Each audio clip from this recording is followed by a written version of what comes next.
Hello guys, welcome back to the channel. कैसे हैं आप सब? तो दोस्तों, आज रिपोर्ट आ गई है मैं बेस्ट सेलिंग कार ब्रांड्स के बारे में। यानी कि लास्ट मंथ में जो सबसे ज़्यादा कार ब्रांड्स जिन्होंने सेल करी है। और यार लिटरली बता रहा हूँ, रिपोर्ट पढ़ने के बाद तो भाई मारुति जैसी कंपनी जो है घाटे में जा सकती है। पहली बार मुझे ऐसा देखने को मिल रहा है। इनफैक्ट यार टाटा का काफ़ी बुरा हाल चल रहा है। 1-2 कंपनीज़ तो ऐसी आ गई हैं, बिल्कुल लग रहा है भाई बंद ही हो जाएँगी।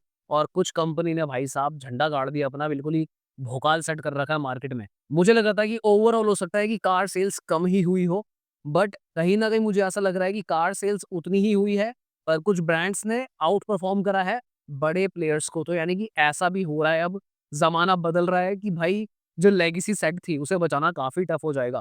भाई मारुति ने 6 एयरबैग्स तक देने स्टार्ट कर दिए, उसके बाद भी ये हाल है। चलो खैर बातें कम करते हैं, पहले रिपोर्ट्स दिखाता हूँ मैं आपको। चलिए फटाफट से स्टार्ट करते हैं, लेट्स गो। नमस्कार, जय हिंद दोस्तों। आई होप सारे शेयर बढ़िया होंगे। तो इतने सारे नंबर्स तो याद नहीं हो सकते, तो इसलिए आई यूज़ माय लैपटॉप और मैं आपको देख-देख के बताऊँगा, ताकि आप लोगों को भी आइडिया लगे कि क्या सीन चल रहा है। सबसे पहले स्टार्ट करते हैं यार होंडा से। होंडा ने मई में सेल करी है सिर्फ 3,950 कार, 3,950। मई 2024 में इन्होंने 4,822 कार सेल करी थी, ऑलमोस्ट 5,000। यार मतलब होंडा को बहुत दुःख होता है। मैंने अपनी काफ़ी वीडियोज़ में पहले भी कहा है कि होंडा की जो स्ट्रैटेजीज़ है, पता नहीं क्या चल रही है, ये लोग क्या कर रहे हैं। पर यार होंडा जैसी कंपनी को यहाँ पे देख के मुझे लिटरली पर्सनली बुरा लगता है। मैं होंडा की कार्स देख-देख के बड़ा हुआ हूँ, होंडा सिटी, होंडा अकॉर्ड, भाई इतनी प्यारी कार्स हैं ये, सिटी तो आज भी है, उसके बाद भी यार ऐसी हालत हो रही है। होंडा की सीआर-वी कार आती थी, आई मीन पता नहीं होंडा कहाँ से कहाँ पहुँच गया है। इनका जो डिक्लाइन है, -18% है अगर इसको ईयरली पैरामीटर पे चेक करते हैं। मैंने अपनी वीडियोज़ में कई बार as an automobile influencer Honda के लिए एडवाइसेज़ रखी हैं, पर आज मैं कोई एडवाइस रखूँगा नहीं, बिकॉज़ मुझे लगता है ये पॉइंटलेस है।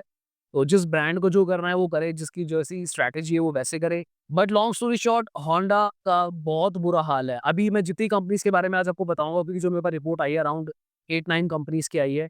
तो सबसे लोएस्ट परफॉर्मिंग जो ब्रांड है वो होंडा है। अच्छे इंजन है, अच्छे डिज़ाइन्स है, डिसेंट सेफ्टी है, डिसेंट रीसेल मार्केट है। उसके बाद भी कर नहीं पा रहे, क्योंकि राइट कार्स ही नहीं है पोर्टफोलियो में जो लोगों को चाहिए। चलिए खैर नेक्स्ट बात करते हैं दोस्तों एमजी की। एमजी ने मई 2025 में 6,304 यूनिट्स को सेल करा है। पिछले साल मई 24 में इन्होंने 4,510 सेल करी थी। 39.78% की ग्रोथ है इनकी ईयरली। तो आपको नज़र आ रहा होगा कि जिस ब्रांड को दिमाग लगाना होता है ना, जिन्हें इनोवेशंस करने होते हैं, वो अपना रास्ता बना ही लेते हैं। अब मैंने अपनी पुरानी वीडियोज़ में आपको ये भी कहा था कि यार एमजी इसलिए ग्रो कर रहा है क्योंकि इन्होंने जेएसडब्ल्यू का हाथ पकड़ लिया, which is an Indian brand. तो एक इंडियन ब्रांड जो होता है ना, स्पेशली जिंदल फैमिली, इन लोगों को पता है कि इंडियंस को क्या चाहिए, इनके अंदर माइंड है। पर दोस्तों अंत में कहीं न कहीं आपको ये भी समझना पड़ेगा कि यार एमजी ने भी तो माइंड लगाया होगा, एमजी ने कुछ लोगों को अप्रोच करा होगा, या फिर एमजी को जब ऑफर आया होगा उन्होंने एक्सेप्ट किया होगा। इन्होंने ईवीज़ के अंदर इनोवेशंस करी भाई, कॉमेट निकाली, अपनी एमजी ज़ेडएस पे काम करा। अंत में इन्होंने ढूँढते-ढूँढते एक ऐसी ईवी निकाल दी विंडसर, जिसकी वजह से ब्रांड खड़ा हो गया। So this is where the innovation comes, this is where the mind comes. Honda की तरफ से ना ऐसे कुछ एफर्ट्स नज़र नहीं आते हैं। कार्स वही वो पता है क्या कर रहे हैं, कॉपी पेस्ट वाला सीन चल रहा है। जो ब्रांड्स निकाल चुके हैं, जिन्हें निकले हुए भी साल डेढ़ साल हो गया, बाद में लोग ला रहे हैं। चलो ख़ैर, एमजी की सेल्स में जो सबसे बड़ा कंट्रीब्यूशन है वो डेफिनिटली इनकी ईवी कार्स का है, जिसकी बदौलत 40% की ईयरली ग्रोथ इन्होंने यहाँ पे दिखाई है। नेक्स्ट बात करते हैं दोस्तों किया की। अब किया ने देखो, किया बाद में आई थी राइट? होंडा तो पुरानी है। किया ने फिर भी अपना स्पॉट बना लिया। अब लोग कहने को कह सकते हैं कि भाई hyundai की इन्होंने help Lee, blah blah blah. But किया भी तो कुछ कर ही रहा होगा। कस्टमर सर्विस, शोरूम में जो बिहेवियर मिलता है, वो सब तो किया को अपने आप मैनेज करना पड़ेगा ना, वो तो होंडा ही नहीं कराएगा। दोस्तों किया ने भी बहुत अच्छा परफॉर्म करा है। मई 25 में किया ने 22,315 यूनिट को सेल करा है। कंपैरेटिवली मई 24 में इन्होंने 18,500 यूनिट को सेल करा था। इनका जो ईयरली ग्रोथ है this is also 20.62%, almost 3800 extra cars इन्होंने सेल किया। अब किया के बारे में भी आपको समझ में आ रहा होगा यार, किया ने सरोस निकाली, मजाक बना, सब कुछ हुआ, ठीक है, अच्छी बात है। But they are doing something, they keep on coming back, they keep on giving new things to the consumer कि भाई रिक्लाइनिंग सीट डाल दो, चलो मिनी डिफेंडर बना देते हैं। खैर नई बात बनी, लोगों ने वैगनआर बोल दिया, ब्ला ब्ला ब्ला। दीज स्मॉल थिंग्स कंट्रीब्यूट, अगर भाई धीरे धीरे करके भी आप चेक करोगे, अगर कोई नई कार इनकी भाई 1500 से भी ऐड कर रही है, तो यही चीजें ईयरली ग्रोथ के अंदर कंट्रीब्यूट करती हैं। अभी तो आप ये देखो किया की जो सेल्टोस है वो समहाउ पिट गई, क्योंकि उसका रीजन क्रेटा है। बट अगर सेल्टोस भी चल रही होती तो ये नंबर और ऊपर जा सकता था। चलो खैर यार, बात करते हैं नेक्स्ट कंपनी की, जिसे देश का लोहा के नाम से जाना जाता है यार, टाटा मोटर्स। टाटा मोटर्स ने मई 25 में 41,557 यूनिट्स को सेल करा है। मई 24 में इन्होंने 46,697 यूनिट को सेल करा था। ऑलमोस्ट 50-100 कार्स इन्होंने लेस सेल करी है, व्हिच इज़ -11% ग्रोथ। अब मैंने अपने प्रीवियस वीडियोज़ में कहा था कि ये सेल जो है पिछले 3-4 महीने से कंटिन्यूअसली डाउन रह रही है। उसका रीज़न कहीं न कहीं ये है कि लोगों को पंच फेसलिफ्ट की एक्सपेक्टेशन थी। अब जो पंच फेसलिफ्ट के स्पाइस भी आ रहे हैं, मैंने अपनी वीडियो पे उसकी वीडियो बना के डाली है। उसमें भी जो लुक्स को लेके ना कुछ ज़्यादा चेंजेस है नहीं।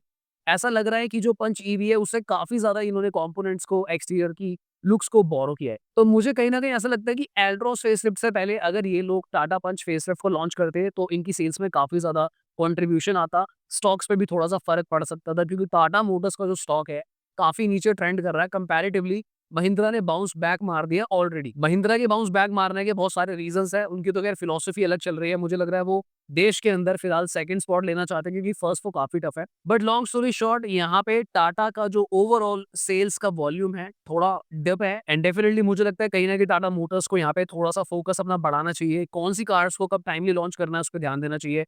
अब हालाँकि पंच फेसलिफ्ट भी आने वाली है। टाटा हैरियर के ऊपर मैं बहुत जल्दी वीडियो बनाने वाला हूँ भाई, इनका 4x4 आया है, जहाँ पे इन्होंने एलिफेंट रॉक को क्लाइंब करा है। मुझे हालाँकि वो वीडियो बनानी थी, वो थोड़ा डिले हो गई है, बट 1 या 2 दिन में मैं वो डाल दूँगा। चैनल को सब्सक्राइब करके रखो, मैं आपको सारे ब्रांड्स की टाइमली अपडेट्स दूँगा। नेक्स्ट बात करते हैं hyundai की, जिन्होंने टाटा को ऑफिशियली बीट कर दिया है। हालाँकि बीट तो कर दिया पर खुद की सेल भी डिक्लाइन है। मई 25 में इन्होंने 43,861 यूनिट्स को सेल करा। कंपैरेटिवली मई 24 में इन्होंने 49,151 यूनिट को सेल किया था। सो नेगेटिव 10.76% ग्रोथ है अगर हम यहाँ पे hyundai की ओवरऑल सेल्स देखते हैं। अब यहाँ पे कुछ लोगों को डेफिनेटली लग सकता है कि यार ओवरऑल सेल्स ही कम हुई है क्योंकि हर ब्रांड की सेल कम आ रही है। तो भैया उस हिसाब से देखा जाए तो एमजी ने तो ग्रोथ दिखाई है, उस हिसाब से किया ने भी ग्रोथ दिखाई है और अभी एक कंपनी और बताऊँगा जिन्होंने भी ग्रोथ दिखाई है। तो या तो हम ये कह सकते हैं कि यार ओवरऑल सेल्स डाउन हुई है अपना दिल रखने के लिए, या फिर हम ये कह सकते हैं कि कुछ कंपनीज़ ने इस डाउन फेज़ में भी आउट परफॉर्म करके दिखाया है, अपने खुद के रिकॉर्ड्स को ही तोड़ा। hyundai अभी भी मुझे पता नहीं क्यों थोड़ा-सा हिचकिचा रही है। They should introduce Creta CNG, they should introduce venue CNG, पता नहीं ये लोग इस पे क्यों नहीं कर रहे हैं।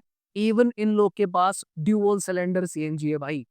ड्यूल सिलेंडर सीएनजी में क्रेटा अगर आ जाए, सोचो वेन्यू आ जाए, इनकी सेल्स स्काई रॉकेट हो जाएगी। देखो मारुति को तो परवाह है नहीं, मारुति ने अपने आप को पता नहीं भाई क्या ही समझ लिया है। हमारे चैनल पे इतनी डिमांड आती है कि ड्यूल सिलेंडर सीएनजी आना चाहिए मारुति में, इतनी डिमांड आती है कि ऑटोमैटिक सीएनजी मारुति में आना चाहिए। अब आई डोंट नो इनके पास टेक्नोलॉजी नहीं है, इनके पास पेटेंट नहीं है, इनका मन नहीं है, क्योंकि कई बार ना कुछ ब्रांड्स ऐसे भी सोचते हैं कि अभी तो काम चल ही रहा है तो चलने दो, जब सेल्स गिरेंगी तब कुछ नया देंगे ताकि बाद में देने के लिए भी कुछ हो हमारे पास। बट मुझे लगता है अगर hyundai इन स्ट्रैटेजीज पे काम करता है तो उसके लिए एक रास्ता है, क्योंकि महिंद्रा जो है, महिंद्रा सीएनजी में नहीं खेलना चाहते।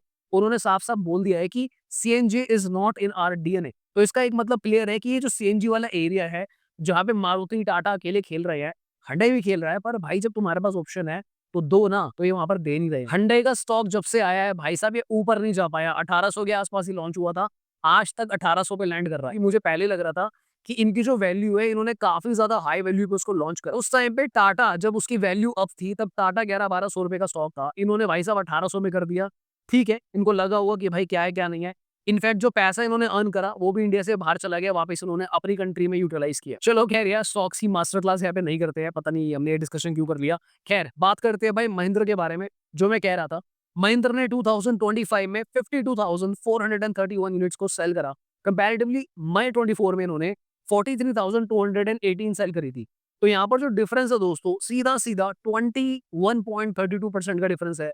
9,213 कार्स एक्स्ट्रा बेची हैं। So as I was saying कि या तो हम ये मान लेते हैं कि सबकी ओवरऑल जो कार सेल्स है वो डाउन थी, या फिर हम ये भी मान सकते हैं कि कुछ ब्रांड्स लाइक महिंद्रा, किया, इन लोगों ने आउट परफॉर्म करा और बढ़िया सेल्स करके दिखाई। इनफैक्ट एमजी भी। अब यहाँ पे डेफिनेटली जो महिंद्रा की ईवी आई है, एक्सईवी 9e और बीई6, उनका सेल्स में काफ़ी कंट्रीब्यूशन है, जिससे सेल्स बढ़ी हैं। Thar rocks brought a lot of new customers. हालाँकि एक्सईवी 9e का मैंने रिसेंटली एक शॉट अपने चैनल पे डाला था, जहाँ पे भाई वैगन आर ने एक्सईवी 9e का बम्पर-वम्पर सब फोड़ दिया। अब वहाँ पे डिबेट चली कमेंट सेक्शन में कि यार ये तो बम्पर ही तो उखड़ा है, बॉडी तो सही है, but that's what the point is यार कि वैगन आर का बम्पर नहीं निकला, 20 लाख रुपए की कार से टकराने के बाद एक्सईवी 9e का बम्पर निकल गया, that is definitely questionable. What do you think about it? अगर आपकी 20 लाख रुपए की कार होगी, मैं कह रहा हूँ चलो साइड से लगे, कहीं से लगे, पर वैगन आर जैसी कार से अगर आपकी कार टकरा जाए और आपका बम्पर बहुत ज़्यादा एरिया से निकल के बाहर आ जाए, आपको कैसा रियलाइज़ होगा यार? आप क्या सोचोगे उस बारे में? कमेंट करके ज़रूर बताना। चलिए नेक्स्ट बात करते हैं भाई देश की one of the best highest selling automobile company के बारे में, व्हिच इज मारुति सुजुकी। इन्होंने मई 2025 में 1,35,962 यूनिट को सेल करा, जबकि मई 24 में 1,44,002 यूनिट को सेल किया था। सीधा-सीधा 8,040 सेल्स कम हुई है, 8,040 कार कम बिकी हैं, नेगेटिव 5.58% इनकी सेल है। अब ये दिखने में ऑन पेपर ऐसा लग सकता है कि यार 5% ही तो कम हुआ है, नेगेटिव 5.5 ही तो है, तो आप इतना क्यों बोल रहे हो? उसका रीज़न ये है दोस्तों कि मारुति ने रिसेंटली पिछले 1-2 महीने में अपनी काफ़ी सारी कार्स के अंदर एज़ स्टैंडर्ड 6 एयरबैग्स ऑफर करे थे। तो मेरे अकॉर्डिंगली जो मुझे लग रहा था कि इनकी सेल्स बढ़नी चाहिए, बट ऐसा नहीं हुआ। सेल्स कुछ ब्रांड्स की बढ़ी है जैसा मैंने रिपोर्ट्स में डिस्कस करा, पर लोगों ने मारुति के 6 एयरबैग्स को डिक्लाइन करा।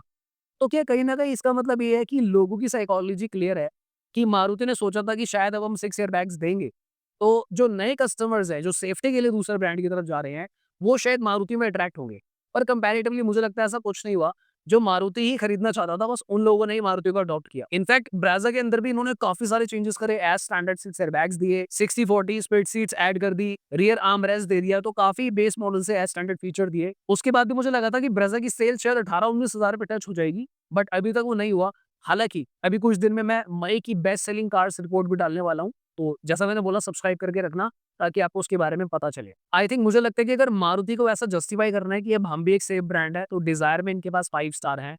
तो आपने वो कहावत सुनी यार कि कभी-कभी तो तुक्का भी लग जाता है और हम रहते हैं इंडिया में और इंडिया में ऐसी कहावतों को काफ़ी वेटेज दी जाती है। तो मुझे लगता है कि अब वक़्त आ चुका है कि मारुति सबसे पहले तो ब्रेज़ा का क्रैश टेस्ट कराए, फ्रोंक्स का क्रैश टेस्ट कराए, फ्रोंक्स के अंदर एज़ स्टैंडर्ड 6 एयरबैग्स को इंट्रोड्यूस करे क्योंकि ब्रेज़ा और फ्रोंक्स जो है इनकी हीरो कार्स हैं। तो बाकी कार्स के बारे में तो हम बात ही नहीं कर रहे कि अर्टिगा में भी कराओ और वैगन आर में भी जाओ, दैट्स ओके उनकी एक अलग मार्केट और ऑडियंस है। पर जिन कार की प्राइसिंग काफ़ी ज़्यादा है, जिस प्राइस रेंज में आपको 5 स्टार सेफ्टी मिल जाती है, वहाँ पे डेफिनिटली मारुति को जस्टिफाई करना पड़ेगा कि यस हमारी कार अब सेफ है। अगर आपके भी कुछ इनपुट्स हो, आपके कोई वैल्यूएबल कमेंट्स हो, आप कुछ भी कमेंट करना चाहो तो कमेंट सेक्शन में डेफिनिटली कर सकते हो। हेलो, हाय लिख सकते हो, दैट्स ओके। ये रिपोर्ट देखकर आपको कैसा लगा ज़रूर बताना। तो फिर आज की वीडियो के लिए इतना ही दोस्तों, मिलते हैं दोबारा किसी और दिन। Thank you so much for watching. Bye bye, take care.